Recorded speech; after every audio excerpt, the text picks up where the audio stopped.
O governador do estado conosco? Eduardo Leite está conosco aqui. Vou até já caminhar pertinho do telão para a gente poder ouvir-te, governador. Bem-vindo aqui à nossa programação, nossos sentimentos, nossa solidariedade. Nós estamos aqui também perplexos e paralisados com tudo que está acontecendo no Rio Grande do Sul. Começo lhe perguntando sobre as pessoas desaparecidas neste momento. Tem sido uma dificuldade enorme contabilizar esses números. O mais recente, o das 6 da tarde de ontem, em breve sai um novo, estima 130 pessoas, mas os números são muito divergentes com as prefeituras. Como fazer esse trabalho de contabilidade, visto que muitos locais se perderam e foram inundados? Bom dia, obrigado a todos, obrigado ao Brasil todo que está sendo imensamente solidário com o Rio Grande do Sul. São 136 desaparecidos nesse momento aqui no estado. A grande dificuldade para as pessoas entenderem, né, para vocês entenderem aqui o que se passa no Rio Grande do Sul, é que em outros desastres que se observou no país, pelo menos aqueles que eu tenho lembrança, o estado havia uma situação em que houve o desastre, foi o caso do Vale do Taquari no ano passado, houve o desastre, chuvarada na noite, né, rios alagando, no outro dia de manhã a gente já estava com capacidade total, pelas condições climáticas, de estar naquele local, naquele espaço, atuando para fazer resgate, restabelecimento de serviços, enfim, e numa localidade muito específica. Agora, a gente tem essa situação climática já há 10 dias, pelo menos aqui no estado, que é desde a segunda-feira da semana passada.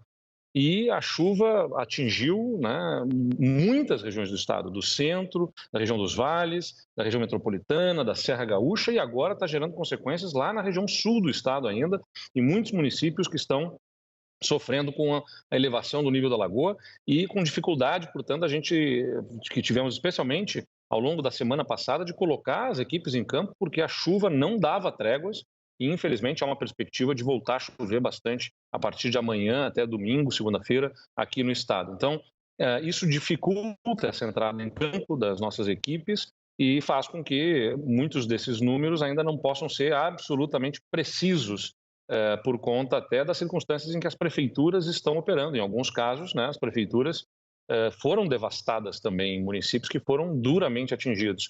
Mas nós estamos com equipe em campo em todas as frentes, com toda a força do Estado, com todo o apoio que a gente tem recebido de outros estados aqui para o Rio Grande do Sul, com as Forças Armadas e com apoio também enorme de voluntários que estão nos ajudando nesses resgates. Pois é, o número mais atualizado, inclusive, o governador acabou de citar, que acabou de sair esse dado para todo o Brasil, 136 gaúchos neste momento desaparecidos. Governador, estamos aqui com Pedro Duran, com Juliana Lopes e Basília Rodrigues. Basília, por favor. Governador, mais uma vez, muito obrigada pela sua atenção. Eu vejo aí, todo mundo está vendo nessa situação dramática, então encontrar um tempinho na sua agenda é uma questão de ouro, né? O senhor tem mortos, desaparecidos, desabrigados, pessoas que estão sendo roubadas também, então são vários perfis de uma mesma crise. Eu queria saber o quanto o governo local está lidando com o problema das mentiras que estão circulando.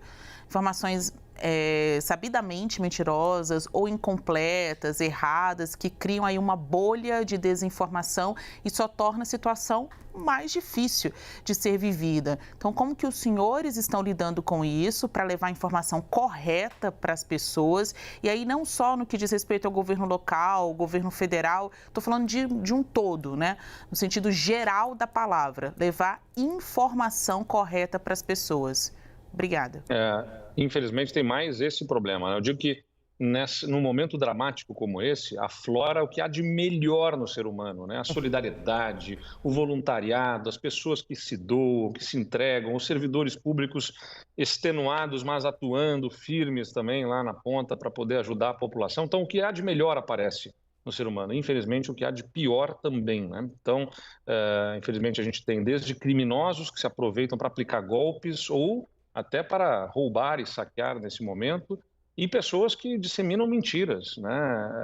A gente tem mentiras disseminadas deliberadamente e tem também aquelas que se estabelecem por uma certa incompreensão do momento.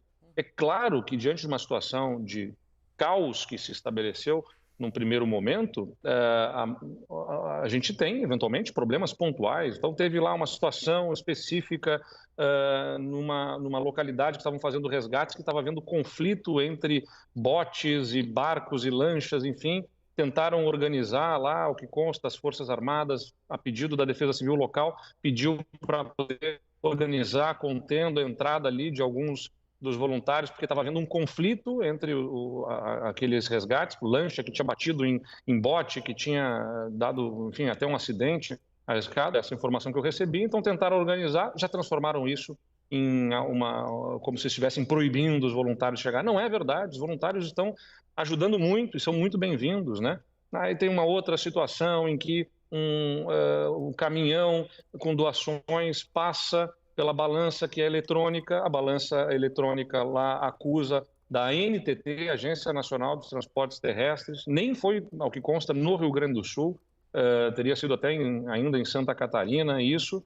A Agência Nacional do Transporte Terrestre, pela balança eletrônica, né, para aquele caminhão, observa que é de doações, ao que consta, o que eu recebi a informação, faz uma notificação, mas não multa, libera para entrar, e a Agência Nacional de Transportes Terrestres emite uma nota para poder orientar a liberar tudo. Então, é evidente que no decorrer deste caos todo que se está vivenciando, vai ter um problema aqui, um problema ali, uma dificuldade X, mas daí as pessoas transformarem essas dificuldades numa narrativa de que os governos estão deliberadamente dificultando, atrapalhando, impedindo o apoio, é desumano, porque gera uma confusão e uma briga que só consome energia quando a gente tem que colocar toda a energia para ajudar as pessoas, né? E isso está sendo feito. Não faz sentido que os governos quisessem atrapalhar. Nós emitimos normas para dispensar imposto sobre doações, nós emitimos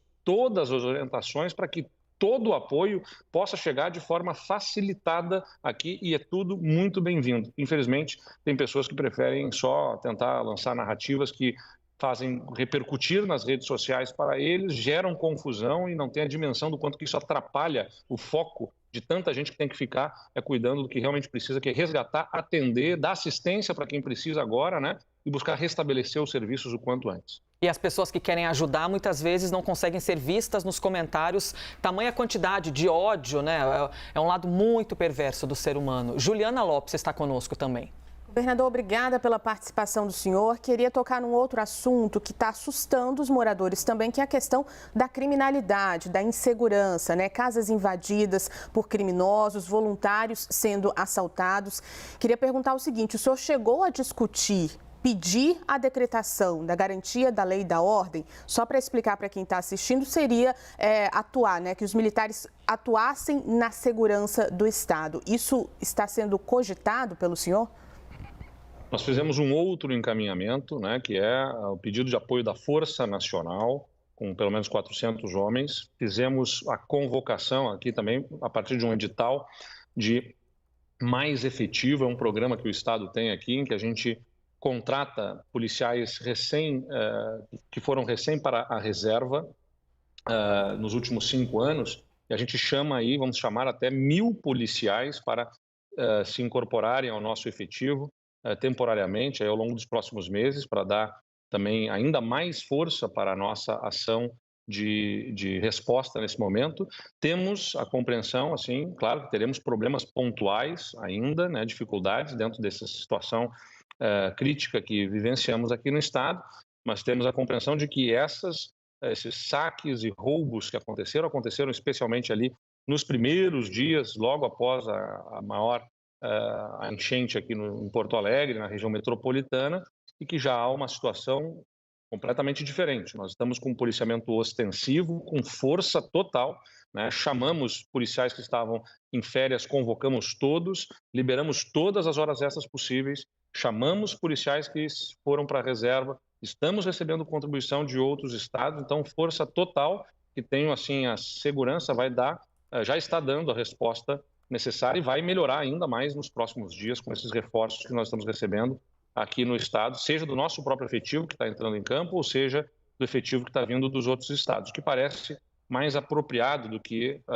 uma convocação aí, de decretação de garantia da lei e da ordem, porque as polícias estão tem a experiência da segurança pública ostensiva, né? Mais do que o próprio Exército nesse caso. Então, trazer a Força Nacional, usar policiais que têm a experiência do policiamento ostensivo é o que parece mais apropriado nessa circunstância. Débora Bergamasco também está conosco nesta conversa ao vivo aqui na CNN Brasil com o governador Eduardo Leite. Débora. Bom dia, governador. Bom dia a todos que nos acompanham. Governador, eu tenho uma pergunta que talvez a resposta seja uma das mais difíceis, mas muito importante para levar alguma esperança para as pessoas que perderam tudo materialmente, que perderam familiares, que estão vivendo, né, de maneira bastante precária, como dá em abrigos. Quando a vida delas vai melhorar? O que vai ser da vida delas? Qual palavra de esperança o senhor pode dar? O que vai ser da vida dessas pessoas que estão amontoadas nos abrigos hoje, que perderam tudo? Olha, Débora, estou vendo que você está aí no Salão Verde da Câmara dos Deputados, pelo que eu estou vendo aqui na imagem, né? Então você está em Brasília. Nós vamos precisar muito da União Federal, estou falando aqui.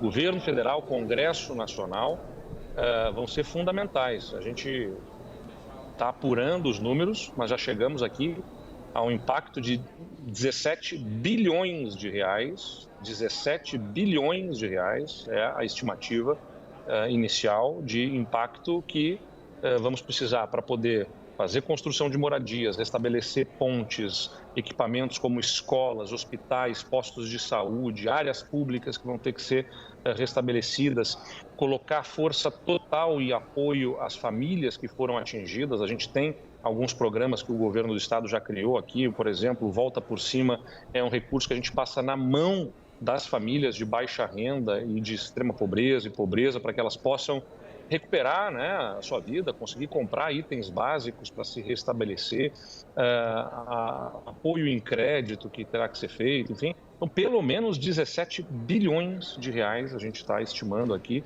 de necessidades ao Estado. Então, para isso, como é que linka isso, né? Você está me perguntando quando é que as pessoas vão ver a sua vida ser restabelecida, voltando a alguma normalidade para recuperar a esperança.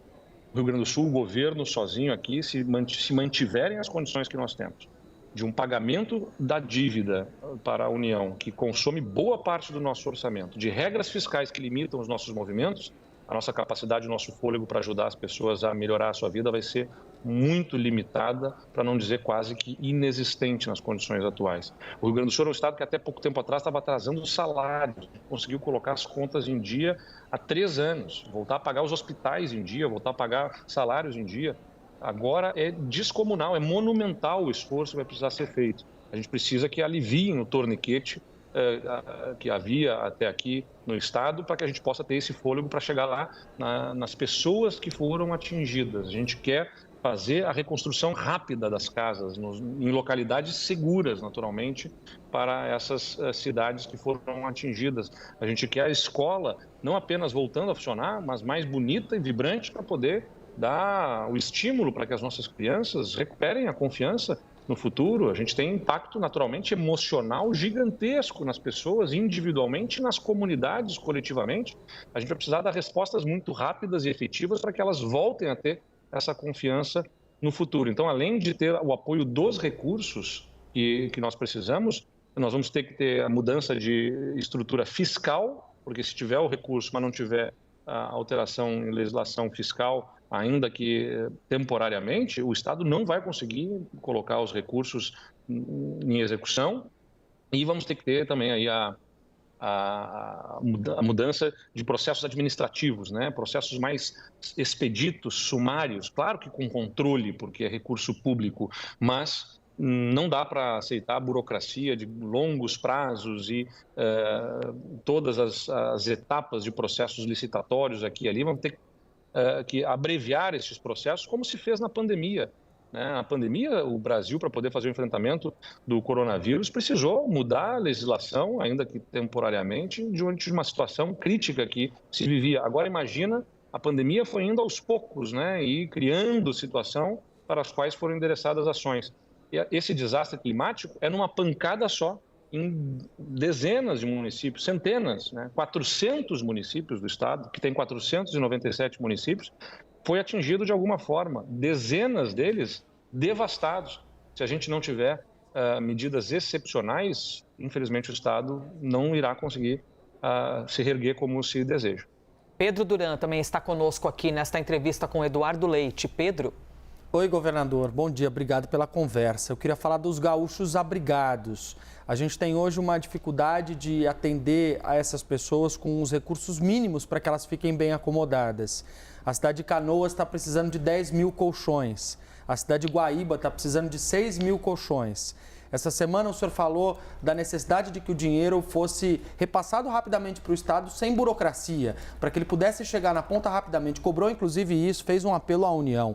A minha pergunta é, vocês criaram um programa, o SOS Rio Grande do Sul, para que as pessoas pudessem doar por Pix. Várias pessoas estão doando pelo Brasil. Quanto já foi arrecadado até agora e quanto foi gasto, aplicado, investido em questões como essa, por exemplo, da necessidade básica de ter um colchão para poder não dormir no chão? As compras todas estão sendo feitas, aquilo que é necessário, e muitas doações estão chegando. A nossa maior dificuldade é logística nesse momento, porque estradas estão rompidas, o aeroporto que está fechado, né, locais que só podem ser acessados por aeronaves. Essa é a maior dificuldade. Na doação, na verdade, que nós abrimos um canal seguro, porque a gente sabe que as pessoas vão querer doar e, infelizmente, muitos golpistas se apresentam nesse momento fazendo arrecadação de recursos que não vão para a destinação final. Isso foi um aprendizado em função, inclusive, de desastres anteriores, não apenas no Rio Grande do Sul, como em outros locais do Brasil. Então, para quem quer fazer a doação, né, o Estado oferece um caminho seguro, que é este do SOS Rio Grande do Sul, que tem uma governança pública, tem um comitê com entidades da sociedade que participa da gestão desses recursos, são chamadas entidades sociais. Ontem foi feita a reunião do comitê gestor, são cerca de 80 milhões de reais arrecadados até aqui, e esses recursos, né, por definição do comitê gestor, vão ser utilizados para colocar na mão das famílias que foram atingidas. Então, isso é o que se está encaminhando, né, porque nessa parte assistencial não é falta de recursos que está limitando qualquer tipo de movimento. Não há uma dificuldade de se ter os colchões por aquisição ou por doação, é a dificuldade da logística, fazer chegar esses colchões e esses cobertores e roupas de cama que são necessários, está esfriando aqui no Rio Grande do Sul, então roupas de cama, roupas de inverno são importantes nesse momento, esses colchões e tudo mais.